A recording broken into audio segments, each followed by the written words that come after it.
mais on l'a facilité pour que les enfants soient à l'aise avec. Et encore une fois, c'est vraiment une passerelle vers les vrais langages de programmation.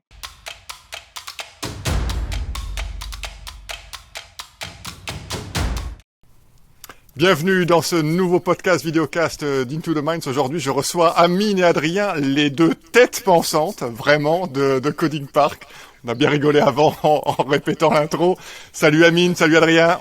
Salut Pierre-Nicolas. Salut Pierre-Nicolas. Voilà, magnifique d'être avec vous aujourd'hui. On va parler donc de votre outil, de votre plateforme codingpark.io qui permet aux enfants d'apprendre à coder. Une approche tout à fait intéressante. Comme vous le savez, vous avez bien préparé le podcast, on s'est bien préparé avant. On va diviser le podcast aujourd'hui en chapitres. Et la première chose que j'aimerais vous poser comme question, eh bien, c'est quel est le chiffre un petit peu emblématique, le KPI emblématique dont vous voudriez parler et qui reflète le succès de Coding Park.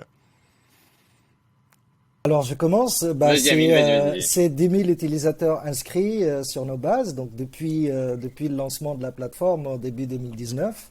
Donc voilà, aujourd'hui on a 10 000 utilisateurs inscrits, il y a en moyenne 200 utilisateurs actifs par jour. Donc il y a une certaine traction qui a été sans doute favorisée par la crise du Covid finalement. Alors peut-être que maintenant on va rentrer un petit peu dans les détails et tu vas nous expliquer mieux que moi ce que c'est que codingpark.io ou bien Adrien, hein, parce qu'à la fin vous êtes vous êtes à la tête de la boîte, donc n'hésitez pas aussi à échanger la parole. Eh ben, allons-y. Donc, Coding Park, c'est une plateforme qui apprend la programmation aux enfants, comme tu l'as très joliment résumé. Rapidement, c'est un petit robot pirate que tu mènes vers un trésor. C'est une chasse au trésor informatique, si tu préfères.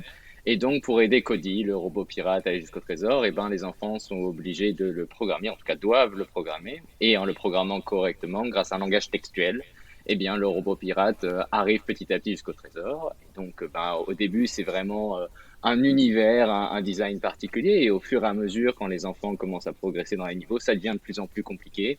Et on va aborder des vraies choses de programmation, des boucles de répétition, des conditions, des paramètres. Et dans l'optique de les aider à arriver vers des vrais langages de programmation, que s'ils font, une fois qu'ils ont fini Coding Park, eh ben, ils seront prêts et qu'ils choisissent Python, JavaScript, peu importe. Ça me rappelle la tortue de logo. Tout à fait. Ah, ça y est, mon Mais Dieu. tout à fait.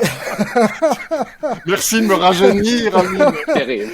Mais c'était ma première expérience, moi, en informatique. Je devais avoir 12 ans. C'était Logo. C'était la fameuse tortue avec FD, BK, RT, enfin, ces instructions.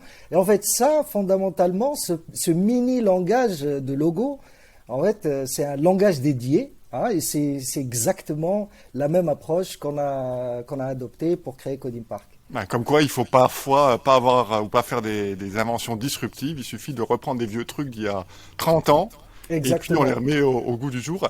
Tu disais, Adrien, en fait, ça permet aux gamins d'apprendre à coder. Le langage qui est derrière codingpark.io, c'est quoi? Est-ce que c'est plus du Python, c'est plus du C? Ça ressemble à quoi? Alors c'est du pseudocode, d'accord? C'est un langage facilité pour l'apprentissage des enfants. C'est extrêmement proche de Python. On en reparlera dans 5 minutes.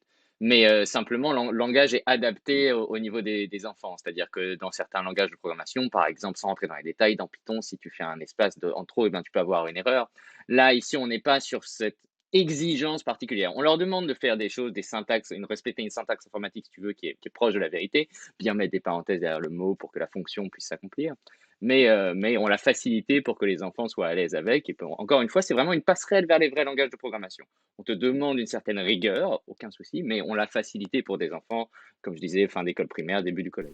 Ok, donc aspect ludique, on apprend les bases et ça permet Absolument. ensuite de faire la transition vers quelque chose de plus sérieux.